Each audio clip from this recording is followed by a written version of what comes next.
todas las personas que están acá acompañándonos, agradecidos ambos por la presencia de ustedes.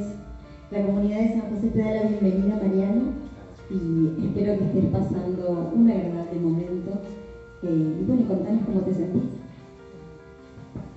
Pamela, gracias antes que nada a vos por esta invitación, por todo lo que has trabajado para que hoy podamos estar aquí reunidos. Gracias a todos los que vinieron y se tomaron un ratito en este cierre de semana para hablar de literatura, que es algo que tanto a vos como a mí, como seguramente a todos los que están acá, nos gusta y nos apasiona.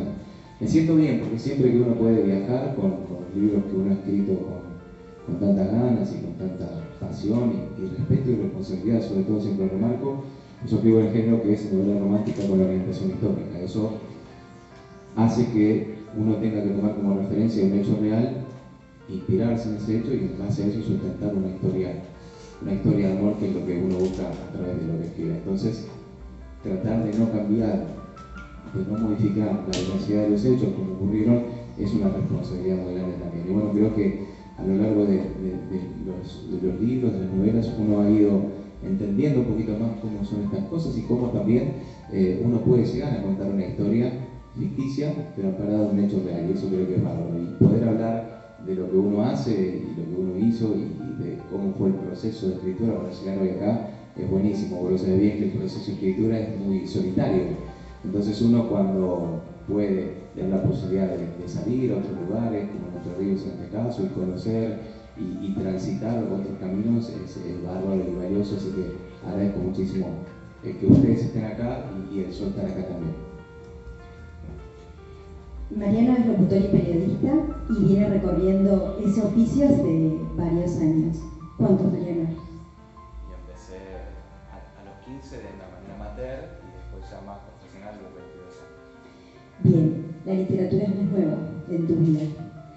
¿Por qué Contemple de Acero nos cuenta sobre la tragedia de Lapa? Bueno, para mí ese fue un tema muy importante justamente en los comienzos como locutor en aquel momento, porque estaba recién haciendo los primeros pasos como locutor. Tenía 18 años recién y estaba al aire conduciendo un panorama de noticias. Y en ese momento llega un periodista, siempre lo recuerdo como si fuera hoy, y me dice, dame aire que voy a dar un flash de último momento. Y ahí empieza a contar un poco lo que había sucedido en ese momento en el aeropuerto, en el Aeroparque Jorge Newbery, de la capital federal. Y se empezaron a hablar de víctimas fatales, de un siniestro, de un avión, y fue como un golpe muy fuerte. Me impactó porque era recién mis comienzos en radio y no me la esperaba. Y sentí que en ese momento me marcó, me dejó como una espina, y que en algún momento de la vida me iba a dar posibilidad de hacer algo con todo eso. Ya más de grande, empezando a recorrer y transitar este camino de la letra, sentí que desde una novela romántica volver a traer el tema a la actualidad era como poner un manto de sanación, ¿no? Una historia tan tremenda. No nos olvidemos que aquí hubo 67 víctimas fatales, que hubo gente que sobrevivió, pero que tuvo secuelas físicas y psicológicas, creo que muchos de ellos hasta el día de hoy también. Entonces, no quería que eso pasara desapercibido, que la muerte de tantas personas fuera en vano. La justicia lamentablemente no llegó para quienes fueron protagonistas involuntarios de ese hecho, porque si bien hubo un juicio y hubo culpables, lamentablemente los tiempos se prolongaron más de lo debido, la causa terminó prescribiendo y nadie terminó preso por la tragedia de Lapa. Entonces, me parece que era un poco también la posibilidad de rendir homenaje a las víctimas, a los familiares de víctimas, a los sobrevivientes, pero al mismo tiempo de volver a traer el tema al presente para que no se olvide y que estas cosas de alguna manera no vuelvan a pasar. Vos tomás conocimiento de la tragedia en aquel momento, el 31 de agosto del 99, y Contemple de Acero es tu cuarta novela. ¿Qué tuvo que pasar desde aquel momento, o desde que empezaste a transitar el camino de la literatura, hasta ahora, para decidirte a contarnos esta historia? Bueno, hubo que transitar, primero debutar, como quien dice en la letra, ¿no? De arriesgarse a estar del otro lado, porque nosotros, y creo que muchos de ustedes también, siempre el primer contacto que tenemos con la literatura es como lector. Nadie nace escribiendo, todos empezamos leyendo con el autor, algún género que nos guste, que nos atrape, y eso me pasó a mí. cuando empecé a elegir mis propias historias, bueno, ahí me di cuenta que me gustaba, que me pasaban cosas cuando leía algo. Uno de los primeros libros que me marcó, yo estaba justamente haciendo la carrera de locución, tenía 18 años, en ese momento vivía en Rosario, cursaba ahí la carrera, y compré en una librería ahí de Peatonal en San Martín, me acuerdo bien, un libro que me llamó la atención por el título, El invierno en Lisboa, y era de Antonio Muñoz Molina. En ese momento yo desconocía que Antonio Muñoz Molina es uno de los escritores más importantes de España, integrante de la Real Academia Española. La verdad es que ese libro a mí me hizo un clic, dije, wow, qué bueno algún día poder generar esto en alguien que me lea, ¿no? Pero bueno, quedó ahí. Después con el tiempo, sí, empecé a elegir otras historias y ya agrandar un poco quizás el espectro y el abanico de cosas que leía. Y bueno, llegó un momento que me topé con una novela de este género, romántico histórico, y dije, qué bueno poder ficcionar una historia, pero a través de una historia real. Y bueno, y ahí me propuse hacerlo en algún momento. Me ocurría que tampoco tenía un tema que me apasionara demasiado como para decir, bueno, puedo hacerlo, quiero hacerlo sobre esto. Hasta que un día en la radio, trabajando en el servicio informativo, yo trabajaba en Radio Continental en ese momento, y me acuerdo Fernando Bravo le hace una nota al actor Carlos Belloso, que en ese momento estrenaba la película El Expediente Santizo. Una de las locaciones utilizadas para filmar esa película fue Pecuén. Pecuén es un pueblo en la provincia de Buenos Aires que en el año 85 sufrió una inundación muy importante, estuvo 30 años bajo el agua. Obviamente las personas que vivían ahí tuvieron que evacuar, perdieron todo. Solamente volvieron al pueblo cuando el agua bajó 30 años después y encontraron los vestigios, los escombros de lo que supo ser su casa, su pueblo, su iglesia, su club, todo. Entonces dije, esto está bueno, y inmediatamente llegué a la computadora y puse Pecuén y empecé a ver fotos que me marcaron y dije, qué tremendo esto, y yo lo desconocía totalmente. Cuando eso pasó tenía 4 años, y tan así fue que me marcó que a las 2 semanas agarré el auto y salí para allá, fin de semana, hasta unos 500 kilómetros más o menos, capital federal de Pecuén. Y cuando vi a él, llegué ahí, bueno, fue tremendo, fue una sensación muy ambigua. Por un lado, decir, bueno, la tristeza de ver todo desolado, nada, la muerte misma, sí que haya habido víctimas fatales, muertes humanas, por suerte, porque la evacuación no es que vino un tsunami, sino que fue paulatina, dio tiempo para que todo se pueda.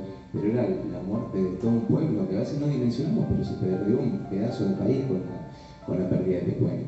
Y la otra, bueno, una linda sensación porque era ver el lago, es naturaleza. Básicamente la naturaleza puede ser muy nociva también, muy cruel. Fíjate que ese mismo lago que termina sepultando el pueblo fue que años antes, muchos años antes, le dio muchas alegrías al pueblo. Es más, hizo que se convierta en ese momento en un pueblo termal muy importante. Entonces, volviendo a tu pregunta, lo primero que tuvo que pasarme es generar una historia a través de un tema que me interesara. Y cuando tuve el tema, fue como casi automático. Volvía de Pecuén ese fin de semana manejando, son 5 horas, y ya como que la historia se me iba formando en la cabeza.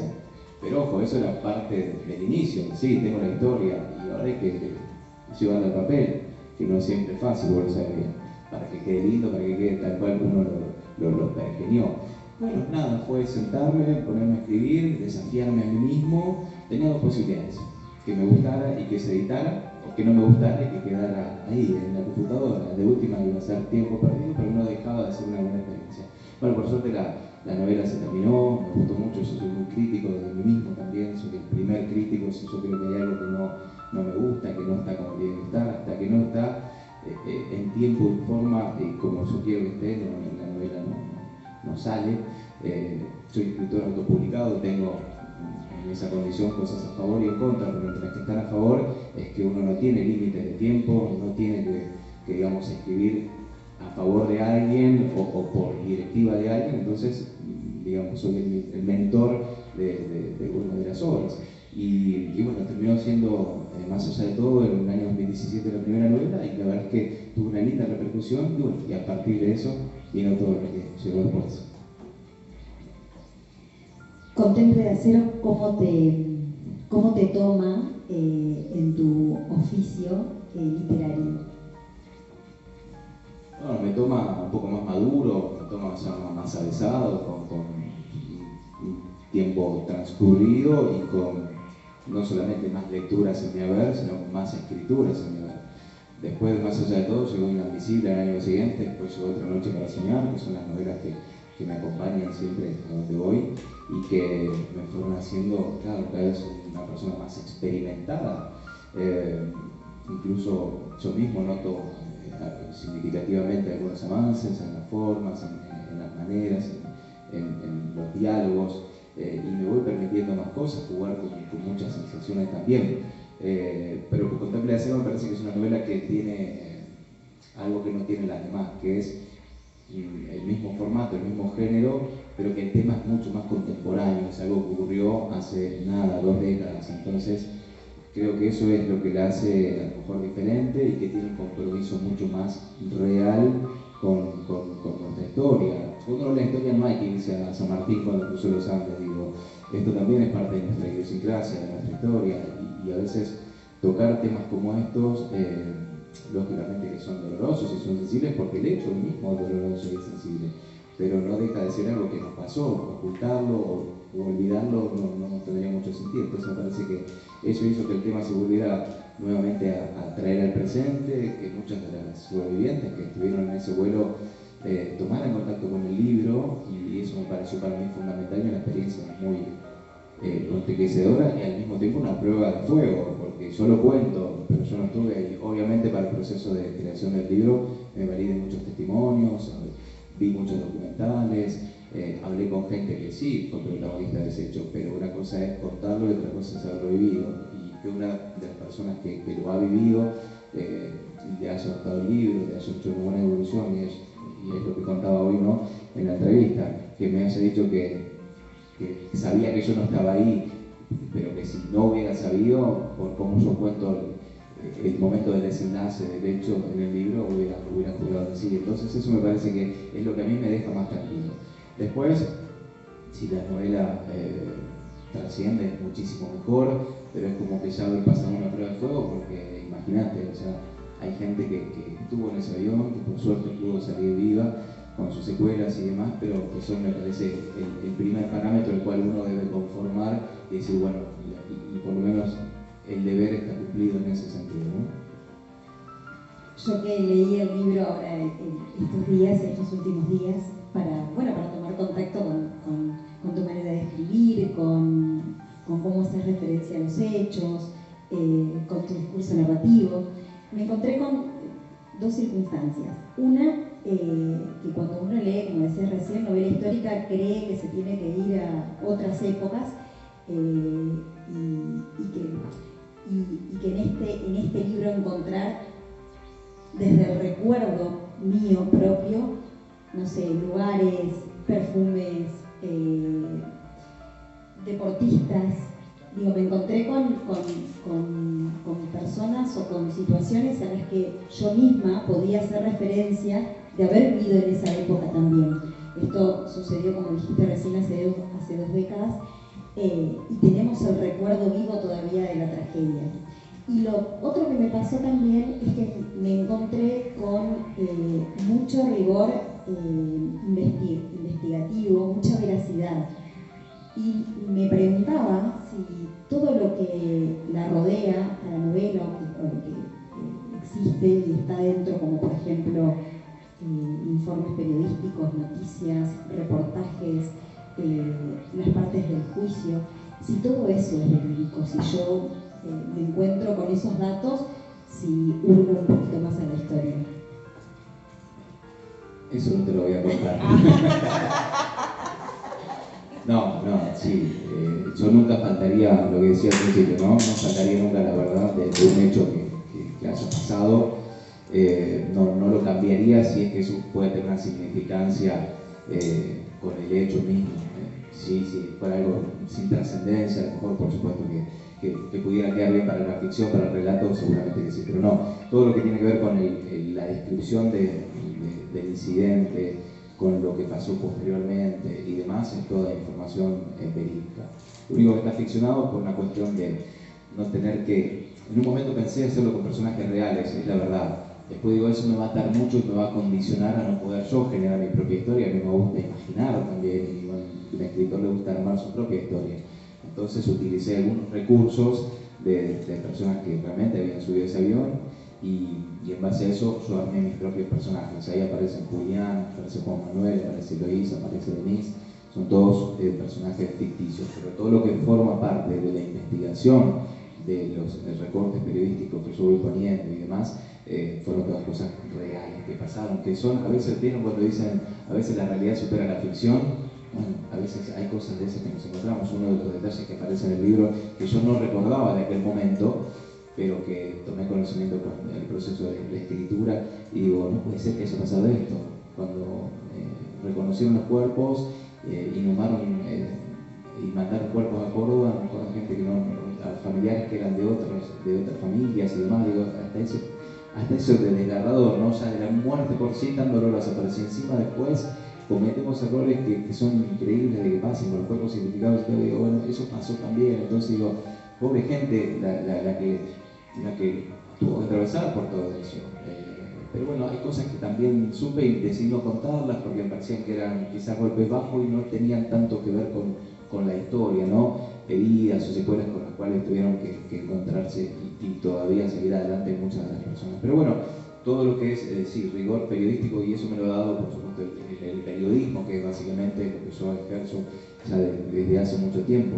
Yo siempre lo digo, Pame, yo no he hecho una carrera de licenciatura en letras, ni he hecho demasiados talleres literarios, pero sí he tenido muchísima experiencia de trabajar mucho tiempo en medios muy exigentes de comunicación a nivel nacional, los que te exigen realmente no solo mucho conocimiento, profesionalismo, mucha creatividad. A veces teníamos que estar al aire porque medía, por ejemplo, el número mucho tiempo, entonces decir, esto ya lo conté, bueno, pero sí, bueno, reformularlo, buscar la manera, siempre estar en todos los detalles. Al trabajar mucho en radio también, que no tenés la imagen, a diferencia de la televisión, uno tiene que contar y describir todo como para que te está escuchando vea a través de tus ojos, ¿no?, lo que vos estás contando. Entonces, bueno, toda esa experiencia y esa gimnasia que te da el periodismo, de alguna manera a mí me enriqueció como para después poder meterme en el hecho, que de por sí me tiene que gustar a mí, me tiene que interesar. Creo que eso es primordial para que pueda escribir después una historia que guste y que sea llamativa. Así que bueno, eso fue un poquito contestando tu pregunta, lo que fue ocurriendo para que esta novela tenga un montón de condimentos, desde la ficción, la realidad y también las historias de amor. Y vos fíjate que, bueno, no sé qué ha pasado, el accidente es la primera parte del libro, pero después los personajes tienen que atravesar un montón más de situaciones, no nos quedamos solamente en el accidente, y eso me parece que es lo que le va agregando más condimentos a la historia. Un poquito que trajiste ahora esta cuestión de que el accidente sucede en las primeras páginas del libro. Desde el primer momento, desde que empezaste a plantearte que podías contar esta historia, ¿se te ocurrió estructurarla de esa manera? ¿Tuviste alguna duda respecto de eso? Porque podrías haber, no sé, me imagino, haber relatado el accidente y luego, bueno, que la vida de los personajes siga transcurriendo, y sin embargo lo fuiste como mechando y contando las historias de superación y de las cosas que les fueron pasando a cada uno de ellos, y cómo se encuentran y cómo se reencuentran, y bueno, y todo lo que les sucede, pero podría haber quedado como un poco más en el olvido. O podría haber sido el accidente en el medio, o podría haber sido al final. Digo, ¿eso lo supiste desde siempre? No siempre me pasa, pero en este caso sí. Hay veces que uno va escribiendo y se va sorprendiendo que lo va escribiendo y va reformulando cómo lo va escribiendo y qué va pasando. Pero en este caso quería que ese fuera el punto de partida, porque no solamente iba a condicionar, digamos, qué iba a pasar en adelante, sino que ahí uno se iba a encontrar con cómo actuaban esos personajes en ese momento. Fíjate que hay desde el personaje de Eloísa, que tiene mucha solidaridad, hay otros que, estando en la misma situación, deciden escaparse y tratar de salvar su vida, y que no está mal porque es instintivo, eso es instinto, uno quiere preservarse y salir de ese infierno como pueda. Pero bueno, eso va mostrando, digamos, el personaje de qué está hecho y cómo se para y se plantea ante la vida, y es una situación tan dramática. Yo siempre hago un ejercicio cuando vamos a las presentaciones, que es que nos imaginemos que a lo mejor nosotros estuvimos en ese avión y tuvimos que atravesar por esa situación. ¿Qué hubiéramos hecho? ¿Cómo nos hubiéramos comportado? Es realmente terrible, y es ponernos en una situación tan dramática y tremenda como simplemente pensar que a lo mejor la persona que teníamos sentada al lado del avión murió entre las llamas mientras nosotros estamos ahí intentando escapar. De hecho, yo hablé después del libro, hicimos algunos conversatorios con sobrevivientes de la tragedia, y eso fue la previa de cuando presentamos el libro en Córdoba, porque la mayoría de las personas eran de Córdoba, porque el avión volaba del parque al aeropuerto Paja Blanca de Córdoba, y me decía: Mariano, yo un tiempo largo me sentí culpable de haberme salvado, porque otras personas se murieron.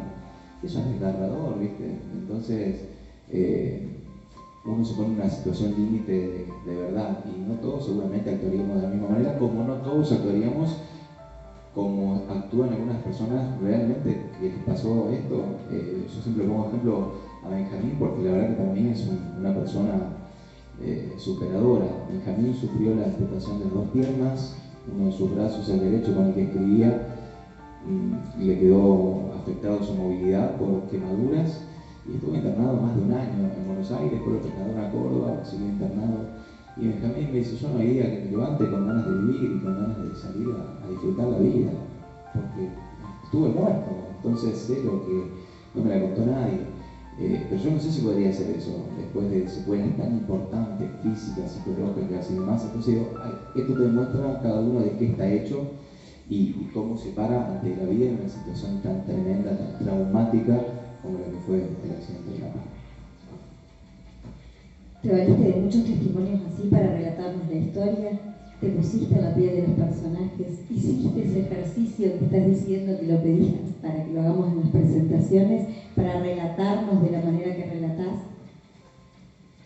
Siempre es lo primero que hago, porque si no, no podría escribir con creo yo, la sensibilidad que intento escribir, que creo que en esta novela queda un poco demostrado eso. Uno se pone en la piel del personaje para ver cómo, vuelvo a repetir, cómo actuaría uno, qué haría, qué pensaría estando ahí, o cómo actuaría, ¿no? Digo, siempre. Y si bien previo a la creación del libro, a la escritura del libro, no hablé con sobrevivientes, sí vi testimonios, me vi en YouTube 35 documentales, 25 testimonios de cada uno, notas, entrevistas periodísticas y demás. Entonces pude entender y dimensionar la significancia que tuvo eso en sus vidas, y en realidad creo que la aviación argentina, fíjense que a través de este hecho, que junto con el vuelo de Austral que se estrelló en Fray Bentos, son los dos vuelos más trágicos de la aviación comercial argentina, la aviación civil.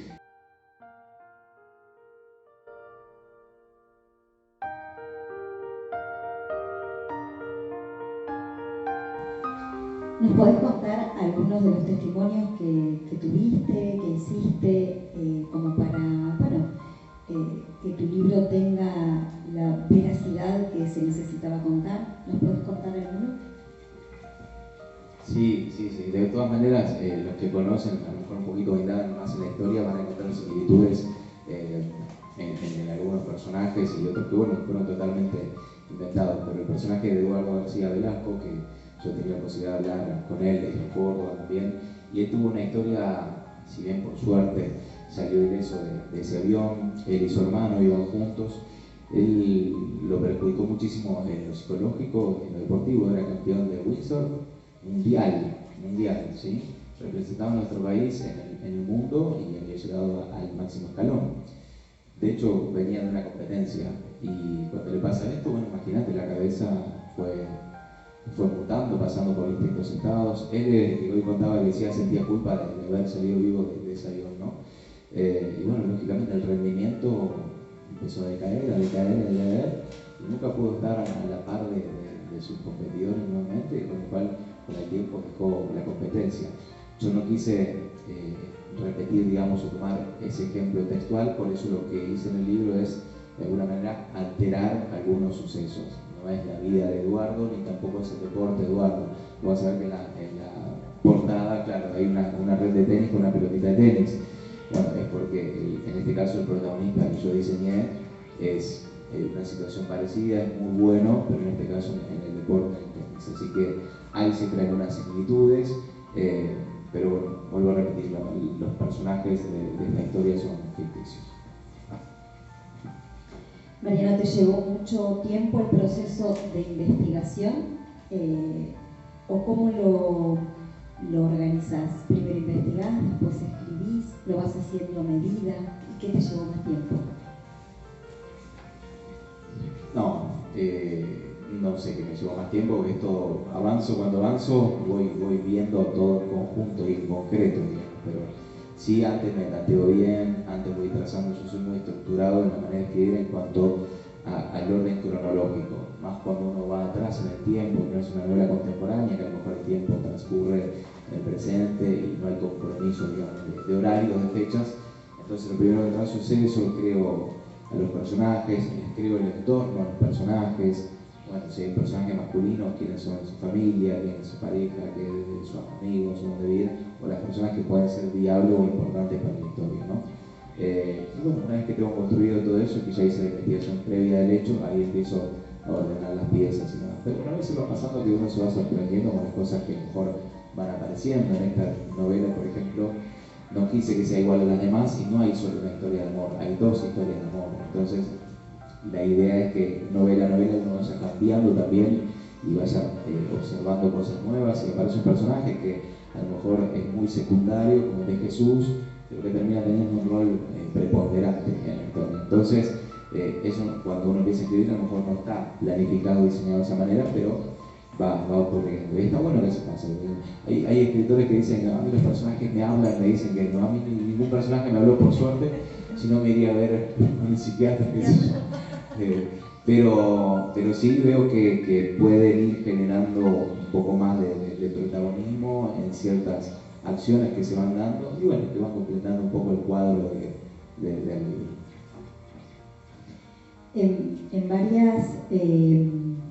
En varios capítulos, en varias escenas de la novela, roza bastante la muerte más allá del accidente.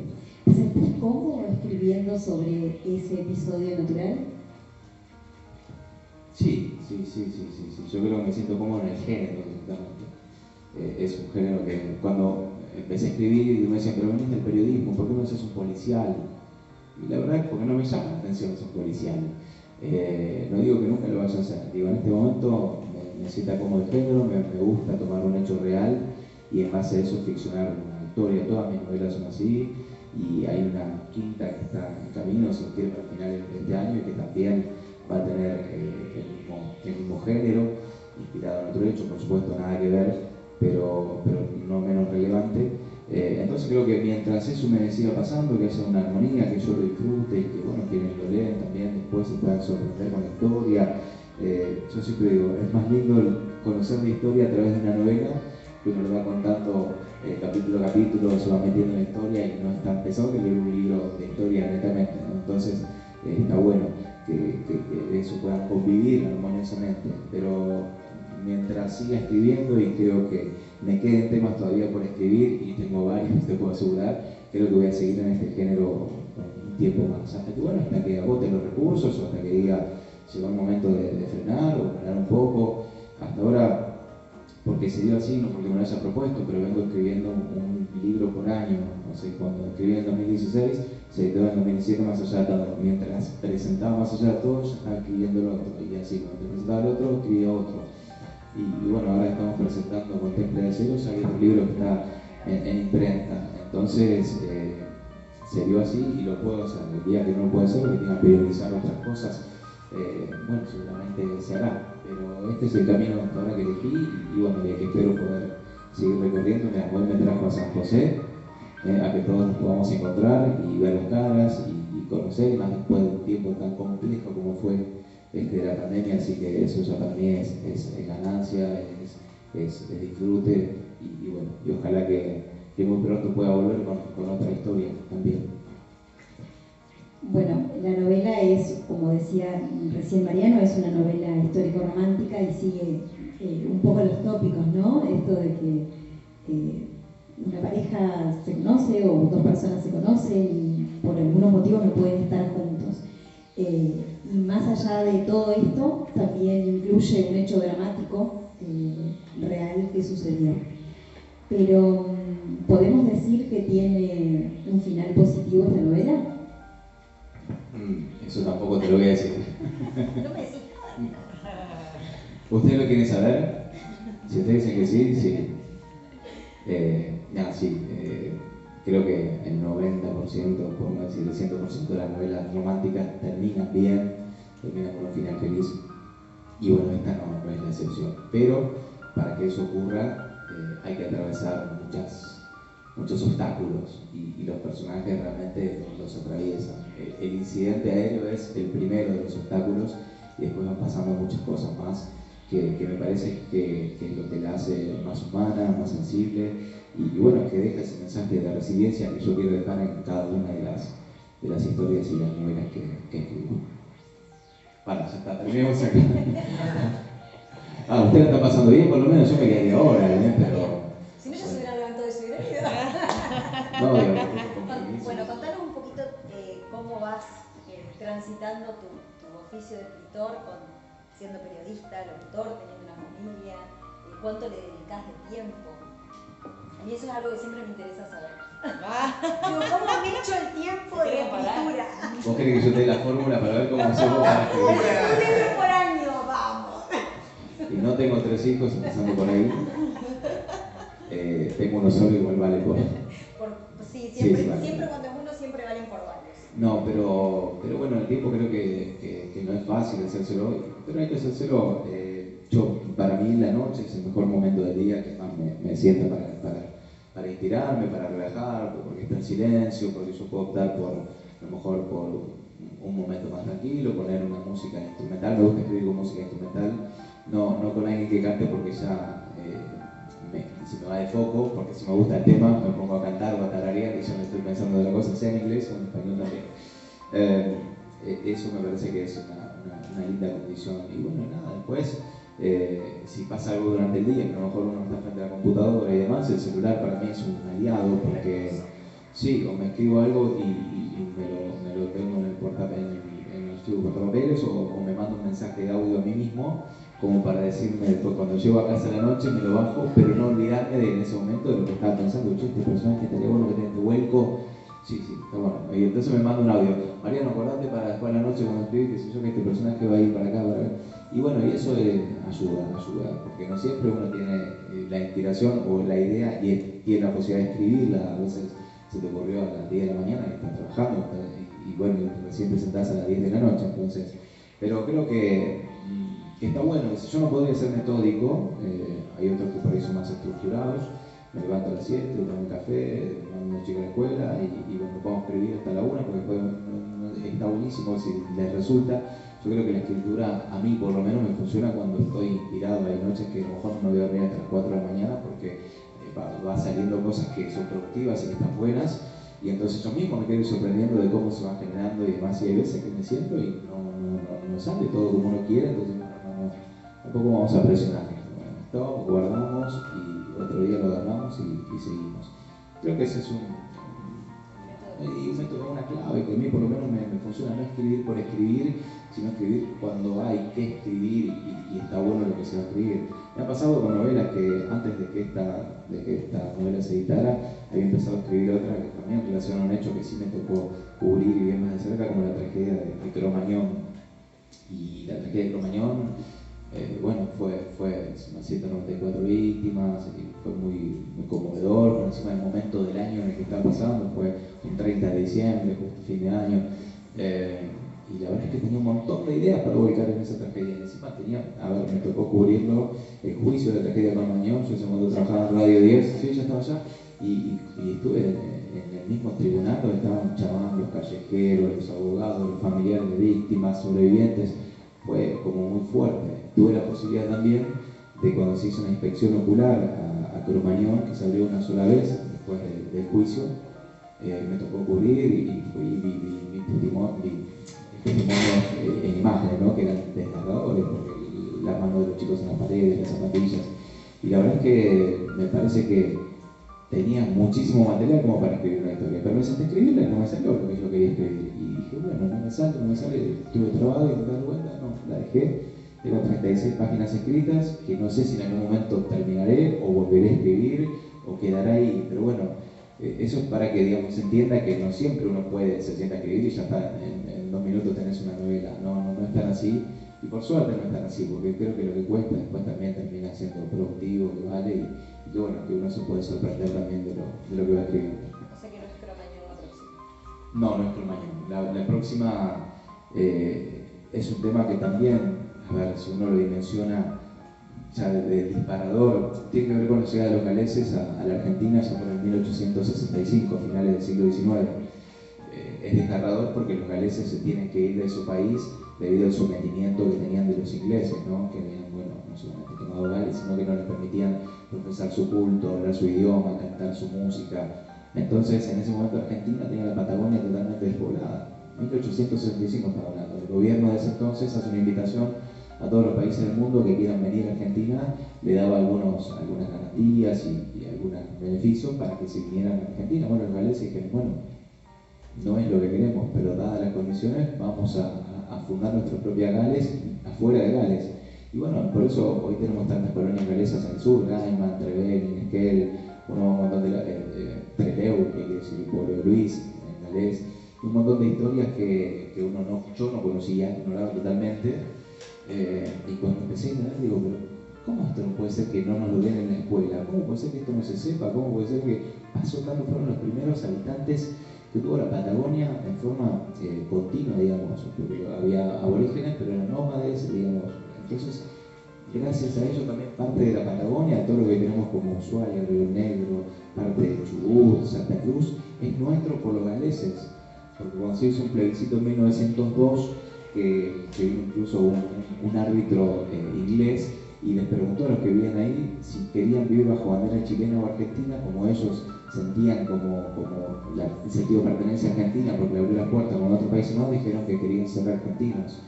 Y gracias a eso, ese territorio hoy pertenece a Argentina, si no podría ser una bandera chilena tranquilamente. Entonces digo, y eso no nos dan en la escuela. Yo nunca lo supe, no lo mencioné, y bueno, con toda esa investigación y cuando fui al teatro, lo descubrí. Y dije, bueno, no puedo no hacer una historia con Esteban Paz. Tiene un montón de vivencias que vivió John Daniel Evans, que es uno de los, el Baquiano le decían que es uno de los principales referentes de la colonización galesa de la Argentina.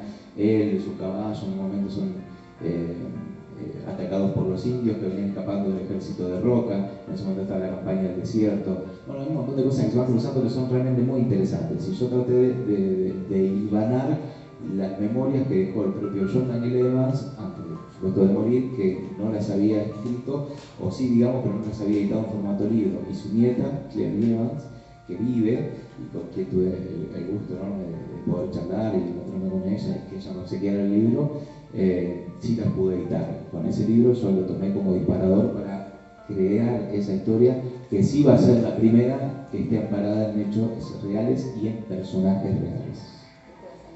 Y ahí ya me animé, ya está en la impresión imprenta, así que ahora ya lo que pase ahí, pero sí, obviamente algunos hechos están alterados para que pueda ser más novela, digamos, pero sin cambiar lo importante y lo que vivieron los galeses en ese momento. Así que fueron historias realmente muy dramáticas, muy tremendas. Muchos murieron en alta mar, venían en condiciones de pobreza realmente extrema. Muchos murieron al llegar a Argentina porque no había agua potable, llegaron a Puerto Madryn, ahí tenían agua salada, y para llegar al río Chubut después tuvieron que atravesar a pie toda la... Pues nada, es como si nosotros nos vamos así como estamos ahora al desierto. Bueno, ¿cómo sobrevivimos? Y bueno, y por eso me parece una historia de coraje, de valentía, de amor y de entrega. No deja de ser una historia de amor. Yo lo decía con Cristina Cuesta, que lo charlaba el otro día, se hizo el prólogo. Le digo, mira, te la doy para que la leas, pero no es una novela romántica como las que he escrito anteriormente, es una novela histórica. Y después que la leí de todo, me dice, por primera vez voy a sentir con vos. Uy, qué macana me mandé. Dice, esta novela tiene mucho amor, es una novela de amor. Quizás no es el amor de pareja, no con nosotros, pero es amor de que el papá no tenía para comer, entonces le daba su ración al hijo, porque si no el hijo se moría o le dolía la panza de no comer y qué sé yo, y dice, ¿qué mayor amor que eso? Y eso pasó. Entonces digo, bueno, van a encontrarse ahí con otra cosa, pero me parece que es muy valioso del lado histórico y del lado sentimental y efectivo también. Mariana, como para ir cerrando, ¿con qué nos vamos a encontrar en las otras novelas? Porque hablamos de Contemple de Acero, pero bueno, Inadmisible, Otra Noche para Soñar, Más Allá de Todo, ¿con qué nos vamos a encontrar? Bueno, Más Allá de Todo, un poquito ya conté, la tragedia de Pecuén, esa inundación que se dio en 1985. En Inadmisible, que es la segunda historia, toco temas que a mí me sigue interesando mucho, más allá de que le he puesto mucha información y cosas que realmente son muy tentadoras para saber, como por ejemplo dónde están enterrados hoy los restos de Adolf Hitler, ¿no? El libro parte de la base de que uno descree la historia oficial que cuenta que Hitler, cuando invadieron el ejército rojo Berlín, se disparó y se quitó la vida porque su mujer Eva Braun. Es decir, no, Hitler, usted imagínese que un personaje tan nefasto, tan macabro, se iba a entregar así de fácil, es casi imposible. Bueno, de hecho nunca apareció el cuerpo de él y es uno de los misterios y enigmas mundiales. Entonces el libro va siguiendo los pasos por donde los nazis dejaron huellas en Argentina y hasta incluso revela dónde están los restos de Hitler, que no lo supe yo obviamente sí indagué en historiadores, en periodistas, gente que sabe muchísimo, porque prácticamente ha basado su vida en seguir las huellas del nazismo en Argentina. Acá llegaron no solamente Hitler y Eva Braun, llegaron Mengele, Priebke, Adolf Hoffmann, algunos que incluso Hoffmann se lo llevó en Mossad, trabajar en la Mercedes-Benz, en zona norte, en provincia de Buenos Aires.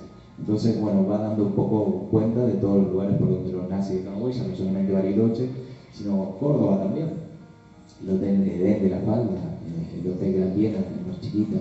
Bueno, es muy interesante y eso sí, ribetes históricos, policiales, eróticos, eso tiene una carga erótica muy importante porque a la novela parece que como eran los personajes adultos, les quedaba bien. En esta, por ejemplo, no hay tanto porque no le hacía falta a la novela, o sea, me parece que eso tiene que estar cuando realmente sí es necesario, sino porque esté, no, porque sí, no.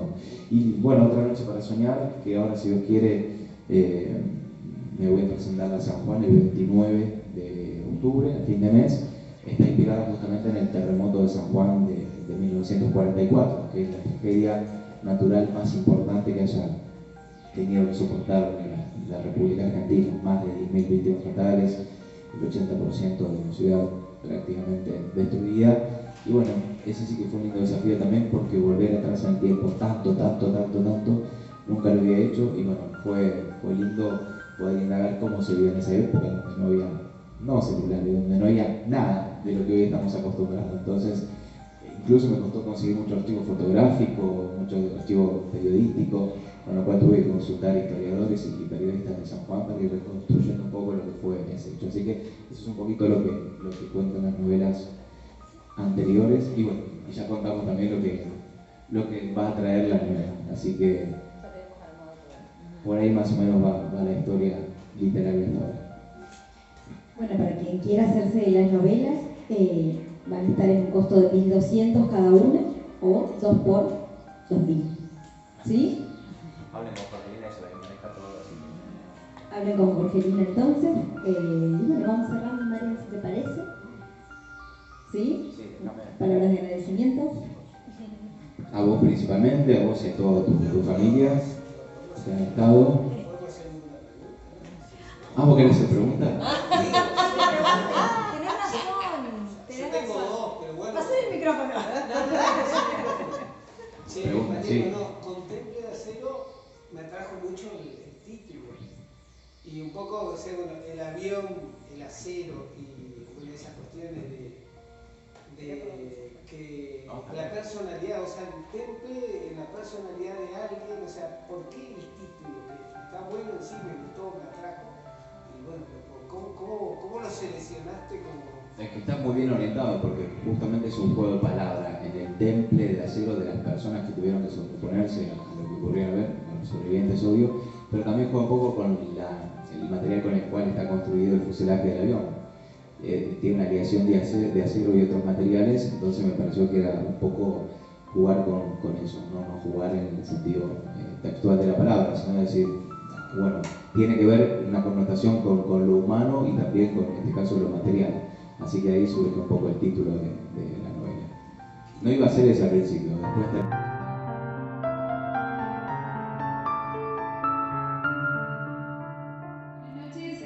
a todos y a todas. Mariano, acá desde la Coordinación de Cultura del municipio de San José quería hacerte entrega de un humilde reconocimiento, sobre todo para que tengas el recuerdo de tu paso en esta ciudad. Reconocer obviamente después de haberte escuchado tu avidez de lector y de escritor y ese descubrimiento que has tenido desde el periodismo hacia el mundo de las letras. Y obviamente decirte que, bueno, que te recibimos con muchísimo cariño a través de Pamela Medina.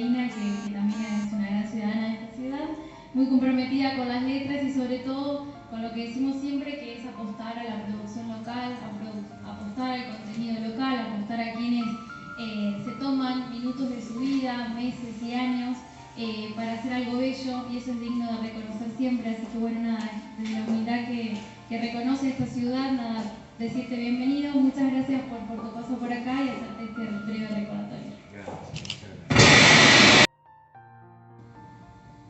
Bueno, ahora vamos a escuchar algo de música, vamos a disfrutar un ágape, pero no, antes quiero agradecer Pamela por cómo te has puesto la presentación al hombro, por tu predisposición, buen tiempo, por todo lo que has trabajado para que hoy nos podamos reunir acá. Agradecerles a ustedes, por supuesto, por estar, por este ratito que hemos compartido, y quiero agradecer también a Hugo Marten, autoridad director de este Museo Regional de la Colonia San José, que es realmente muy lindo, muy acogedor y que me gustó conocer, y que pueda ser un poco el escenario por supuesto, de hoy estar aquí con ustedes. A la gente de cultura también, del municipio, que nos han avalado, que nos acompañan, y que siempre es lindo apoyar la cultura.